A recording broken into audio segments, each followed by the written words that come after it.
โตผู้เดียวเดี๋ยวนี้เนาะ คันข้าว2คนเฮาสิเอายังไปสู้เขา เรากับเมียซื่อๆนะ แม่น โอ้ คันข้าวซาลมน้อยหนึงเฮาพัดยังน้อยเฮาพัดย่าน บ่แล้วน้องเอา คัน เบอ เขาเว้า ร์ แห้งๆแล้วเฮาพัดย่านเพราะว่าเฮาบ่เคยเว้าแห้งกับ อัน ใคร นี้ก็ค่อยก็บ่ได้พร้อมพุ่นเพียงพี่ค่อยน่ะอยากให้เอาความจริงนะมาชูเพราะว่าความจริงน่ะมันเป็นสิ่งบ่ตาย แม่นแหละพอบ่นี่ข่อยพร้อมคุยอยู่แล้วตอน ควา นี้ มจริงมันก็ต้องเป็นความจริงแล้วตลอดเปลี่ยนให้บ่แม่นความจริงมันบ่ คันเขาว่าข่อยผิดก็ให้เขามาคุยข่อยพร้อมถ่าพร้อมคุยตอนนี้มันคือหยังข่อยก็พร้อมผิดอยู่แล้วไป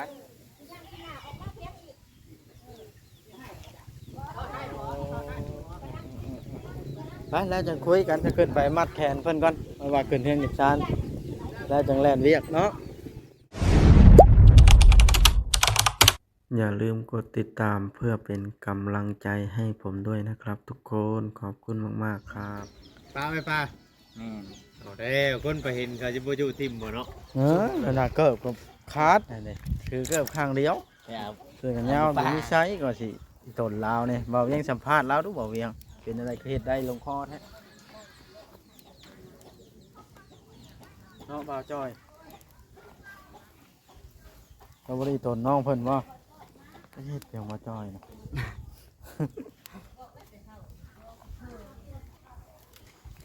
โอ้ผลครับเนาะเบยตื้อแต่เช้าบ่ได้กับเมียเฮ็ดเวียก เฮ็ดอยู่เฮ็ดกินเนาะ ใช้พ่อน้องแพทย์ทีมงานบ่ได้ชวนแล้วบ่ ชวนแล้วเราไปก่อนเราอ่ะ จะเฮ็ดหยังล่ะ โอ้โห บ่จอดอกเพื่อนเพิ่นไก่อันนั้น ขอโทษชวนแล้ว ต้องอันนั้น ข่อยโทรชวนแล้วบ่แอนบ่ไผก็ชวนแล้ว เสียสละอันเกิบให้บ่จ้อยให้น้องเอาเบอร์นี่ก็ข้างหนึง คอยใช้คางนี่เชี่ยว ให้ไผเด้อข่อยบ่อยากเหยียบน้ำ เออ เนาะเอาตัวรอดเป็นยอดดีเด้อเนาะ ต้องบ่จ้อยเท่านั้นบ่ เจ้ามีรถใหญ่ เออ เจ้าอยู่เทิงรถผูกทุกข่อยขี่รถอันจักรเจ้าต้องสละ บ่ได้ย่างจากคนน่ะ เออ เป็นอะไรบ่ได้มีผู้ติดต่อมาบ่เมื่อคืนน้องเบิดบ่ได้มีใครโทรมาถามเลยสมอยเลยเนาะ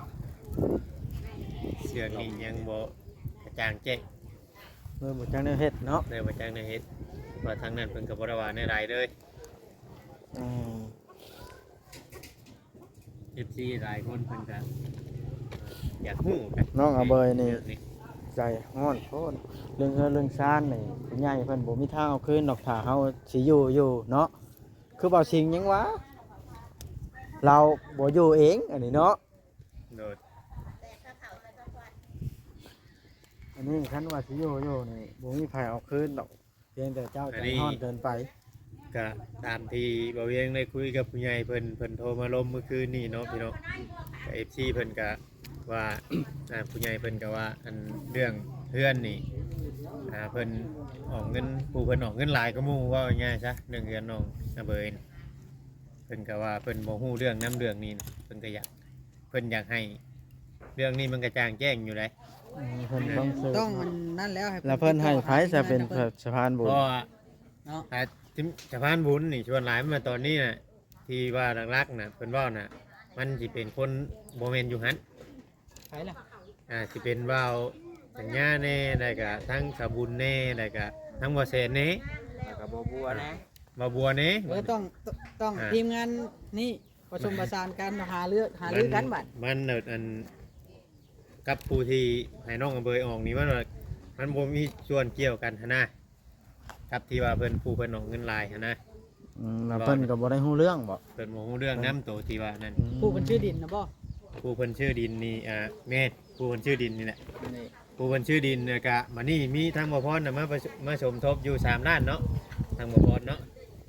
เพิ่นออกเงินหลายบัดนี้เนาะ ไม่ได้ว่าให้เพิ่นประสานงานหาทั้งมันต้องอันนั้นได้มันต้องให้เพิ่นเป็นผู้สื่อข่าวเล่าเรื่องหรือว่าเพิ่นสิมอบให้ไผดำเนินการเนาะ แม่น ไม่นั่นได้นี่เพราะว่าบัดชุดท้ายแล้วสมมุติว่า อันทั้งนั้นว่าบ่ให้น้องเอาเบอร์อยู่แล้วนี่ ทางลุงเราก็ต้องได้เมื่อเว้านํอะไรหาลือกันหาทางออกว่าแต่เพราะว่าเฮือนหลังนั้นเป็นของอาเบยเด้ แม่นเพราะว่าตอนนี้เพิ่นก็กำลังหาทางออกอยู่ แม่น ตอนนี้นะ ต้องแบบนั้นได้ กำลังหาทางออกอยู่ก่อน เอาน้องอาเบยต้องหาทางออกนํกันแล้วเนาะ น้องอเบยพิษหยังหรือบ่พิษหยังก็ต้องได้เมื่อเว้ากันได้กับบ้านเมืองเขาบ้าน ได้ญาติเนาะผม บ้านเมืองคือในบ้านนะหยังแล้วเนาะ ว่าง่ายว่าตอนนี้นะมาางบสติอารมณ์ก่อน แม่ ก็ว่าตอนนั้นน่ะมันเว้ากันน่ะมันยังห่อนเด้นะเขาต้องหนีออกมันก็เป็นทางออกที่ดีเลยเอาสิอยู่ต่อไปตั้งเทื่อมันเป็นเรื่องเป็นราวใหญ่ขึ้นมากูนี่เด้อจ้ะ ก็ง่ายมันแล้วแต่ผู้รับผู้ใหญ่ทางทีม ผู้ใหญ่แท้ๆผู้เพิ่นเป็นผู้เพิ่นเสียเงินเสียคำมาได้ผู้เพิ่นเป็นคนตัดสินนะเขาตัดสินให้บ่ได้หรอกในเรื่องนี้นะ น้องอาเบยพร้อมคุยบ่ พร้อมเลย ต้องให้เพิ่นเป็นผู้หาลือว่าด้านจ้า บ่จ้อยเฮ็ด สมมุติว่าเจ้าสิเฮ็ดผิดดำใดก็ยากคันผู้ออกเงินให้นะว่าให้เจ้าอยู่เจ้าก็ต้องได้อยู่ แม่น มาด้านใด เพราะว่า การ เฮ็ด สุด ให้ ของเฮานะสูง คันว่าอยากอยู่ได้ แม่น เรื่องอยากอยู่บ่มีไผอยากปะเฮือนเนาะ เนาะ คือเฮานี่มันว่าง่ายเฮามันบ่ได้มีส่วนเกี่ยวข้องหยังเลย เฮือนอยู่ยังสิไปนอนป่านั่นเขาเอิ้นว่าบ้าแหละบ่ปะเฮือนแล้วถ้าบ่มีเหตุผลคอยบ่ปะเฮือนคอย มันต้องมีเหตุผลคอยจังปะ ต้องมีเหตุผลที่ดีให้เจ้า แม่น ก็เพื่อนเพิ่นก็เฮ็ดให้อยู่ได้เนาะ นี่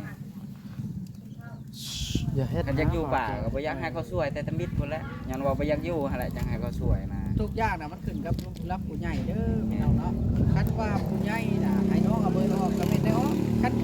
บ่เกี่ยวกับชายบุญตัวนี้บ่เกี่ยวชายบุญนี่บ่มีสิทธิ์ไป เอา สิว่าได้ มี ก็ แต่ ว่า ว่าเป็นกลางเท่านั้นนะสายบุญน่ะ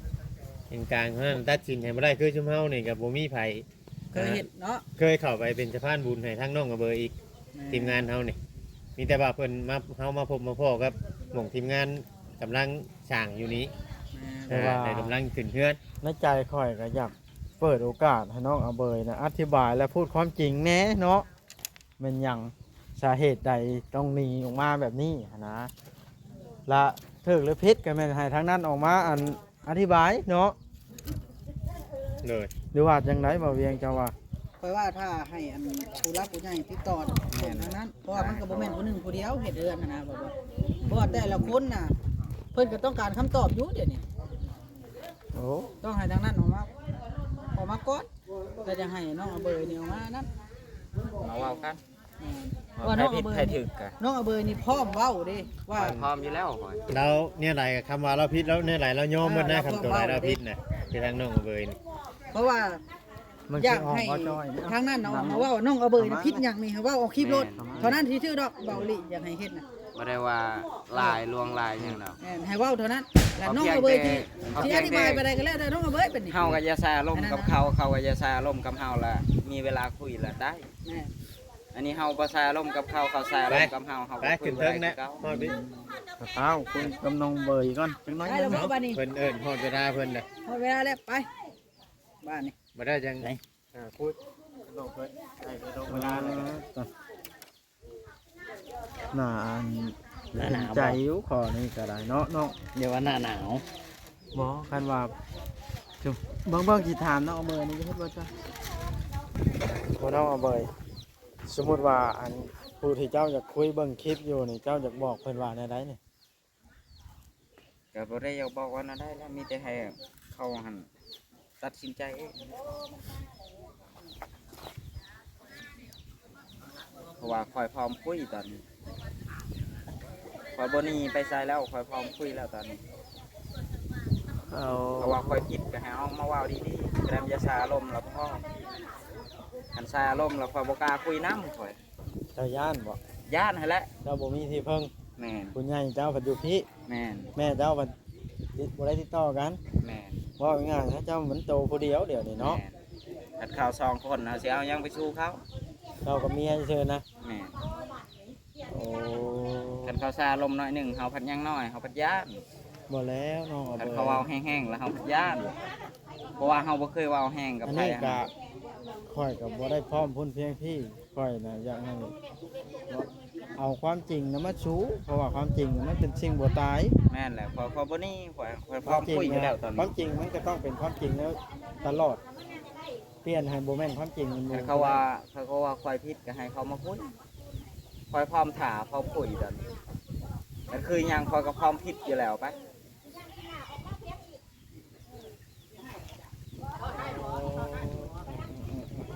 ไปแล้วจังคุยกันจะขึ้นไปมัดแขนเพิ่นก่อนเอาว่าขึ้นเฮือนอีกซานแล้วจังแล่นเรียกเนาะพี่น้องว่าคุยกับน้องเอาเบยก็ได้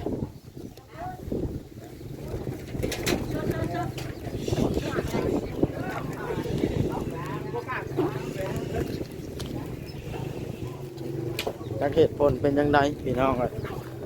ความจริงก็อยากให้ทางเจ้าของผู้รักผู้ใหญ่ผู้เพิ่นเฮ็ดเฮือนเฮ็ดชานก็ออกมาชี้แจงแหน่เฮาก็ได้ตนน้องเพิ่นโดยผู้เดียวคือน้องเว้าหั่นล่ะ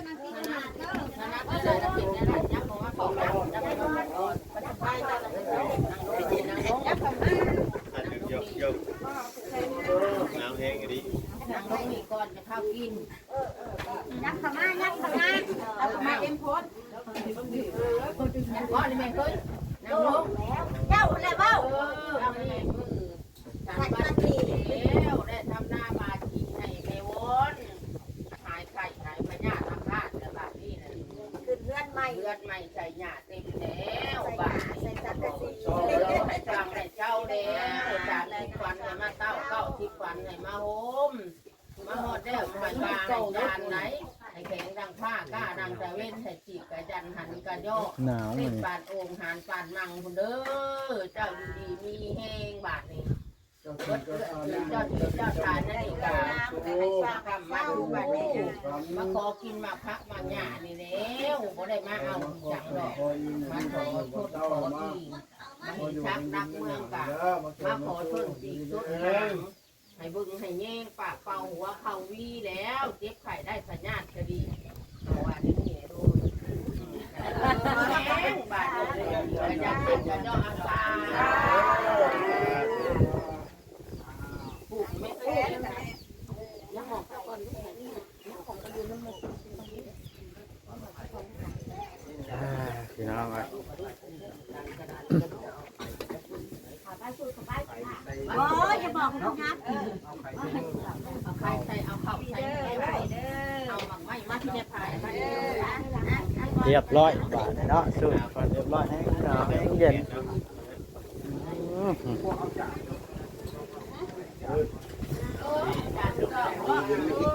จานมาไก่เลยอยากไข่กินเนี่ยไข่เรียบร้อยเลยเอาไข่ปลาดี ต้มไข่12หน่วยเป็นแป้เนาะ สูตรเป็นว่า ที่บ้านเฮาก็น้อยๆหน่วยหนึงเนาะ เอาปล่อยเพิ่นผูกซะก่อนแล้วเพิ่นบางคนจังสิมาผูกแบบว่าสิลงก่อนเด้อเล็กๆน้อยๆให้เพิ่นเบาบางจังสิขึ้นมาผูกต่อพี่น้องเอ้ยน้องเอาเบยขึ้นไปกอดเมียล่ะ อาเยี่ยพิษแล้วนะควายดังไก่กับพิษแล้วนะ เฮ้ยนั่นเลยตัวเมียก็ยิ้มเปยไว้คืนนี้ เคยจกเข้า คืนนี้คือได้ข่าวว่าหันหลังใช่น้องเอาเบยบ่ฮะ นางคาจกเข้าอยู่ รีวิวอาหารในพ่อแม่พี่น้องก่อน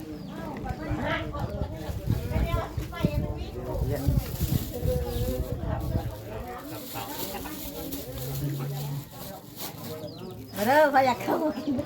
ได้ ใครเป็นคนเห็น เมียขยันนะลิน้องเอาเบยนะ หลายคนเห็นเป็น หลายคนเนาะ ซอยๆกัน แล้วเมียขยัน แต่ผู้เดียวจะมาแล้วต้องพัน กลัวป่าคันว่าบ่งามแล้วค่อยนี่แหละเป็นคนผ่านหน้า หัวปลาน้องเอาเบยเป็นคนจัดการ ค่อยพาบ่ดี เจ้าเป็นคนครัวบ่ แม่นค่อยพาหัวป่าหันเจียนตายเจียนเนี่ย เออ เอาแล้วช้ำนะ มันเป็นตอนกระเพาะเนี่ยเนาะ อ่า อ้าวลุงยังขับมาพอพี่วันนี้ฮะต้องเอาเอ้ยสบายดีมามือใดนี่ หวาน พี่น้องได้ยินข่าวว่าได้ยินถึงบ้านแหลมมาถึงบ้านคนบอก มาทั้งสองเลยบายดีตู้บด ลูกกับไผมาฮอดแต่เด็กแท้นี่ใช้พอลูกแพทย์นะ บ่ฮู้ได้เพิ่นบ่ได้โทรหาข่อยแต่โดนแล้ว บ่ได้ชวนเพิ่นว่าบ่โทรหาก็โทรหานี่กว่าเจ้าก็ได้ โทรหาเพิ่นบ่รับไปเฮ็ดได้ค่ะ เฮ้ยถ้า เฮ็ดหยังค่ะ เริ่มแล้วละบาดนี่เนาะแล้วแก่แนวโฮมเพิ่นก็ได้สูตรอืมแม่น มาลงมาเด้อผูกแขนแล้วถามก่อนเข้ามาเลย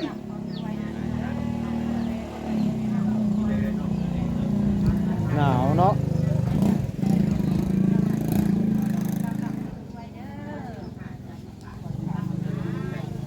คือว่าเพิ่นเชิญคนบ่ได้หลายเนาะ เวลาเขาเจ้าคานรวม รวมบ่ บุญในบ้าน บนมื้อใดอะน่ะ ว่ามื้อเป็นสามผู้แล้วเขาเจ้ารวมหมดบ้าน อ๋อเลย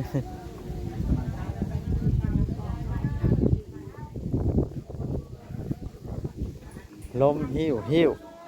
เนาะบ่าวจอย มาจอยมาบดขึ้นมาแต่ดึกแท้นี่นะ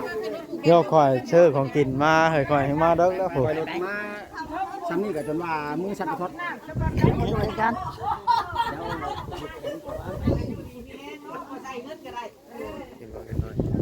มีใบเดียวนั่นน่ะ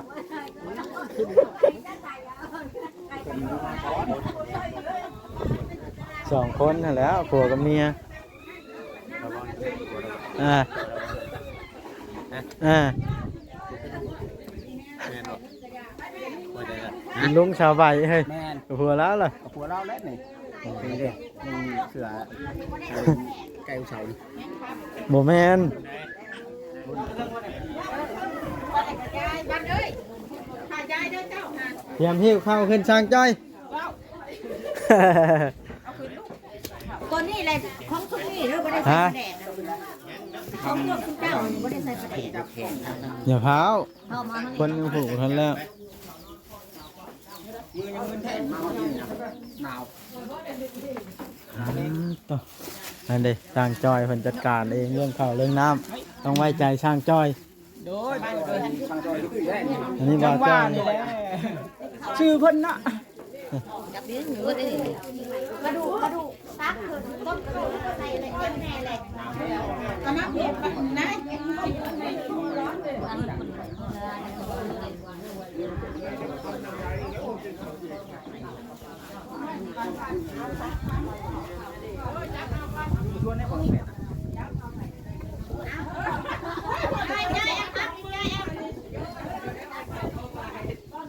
ป๊อบบักขึ้นผูกแขนประวอนไป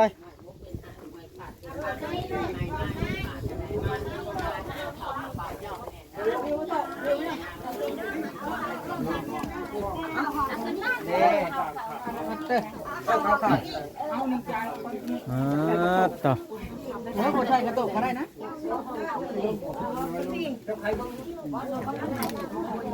ก็พี่น้อง ไอ้ขนมน่ะเพิ่นใส่มือกินแล้วนะไปเดี๋ยวว่าให้เพิ่นกินข้าวกินข้าวก็ได้ไม่เท่าเอ้ยคันบ่กินดิบแล้วก็กินชุบให้เพิ่นขัวเอ้ายังบ่ได้ผูกแขนจังหน่อยก็เนาะแล้วจะผูก มั เนาะ นกินข้าวอิ่มหมดกันไปลงมันหมุนทางเข้า พอจอยไปส่วนข่อยขึ้นมาบัดขึ้นมาไปส่วนไปลงบัด พลังงานพลังออก เพิ่นนั่นก่อนบ่เพิ่นกินข้าวแล้วยังขึ้นกินข้าวกินน้ำแ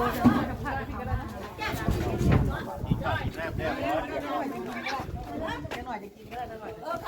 ถ้าเจ้าไหนจริงๆสิเอาเมียดูพี่อันกล้วยต้มปลาอันไม่รู้กล้วยต้มปลา ป้าออนแอดเขาบ่ขึ้นกินข้าวอันนี้ฮะไปเฮ็ดหยังอันเฮ็ดนวดโค้งแท้นี่ให้ได้ชบก็ได้ สบายดี เป็นท่ายเอาสติ๊กสมาออดพี่น้องแล้ว บ้านใหม่พาวอนบ่ปาออด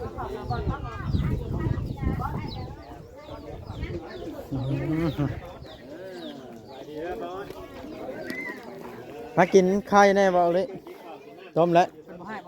ผู้ใดสิให้เป็นให้มากินนั่น ลืมชื่อแล้วบัดนี้ โดย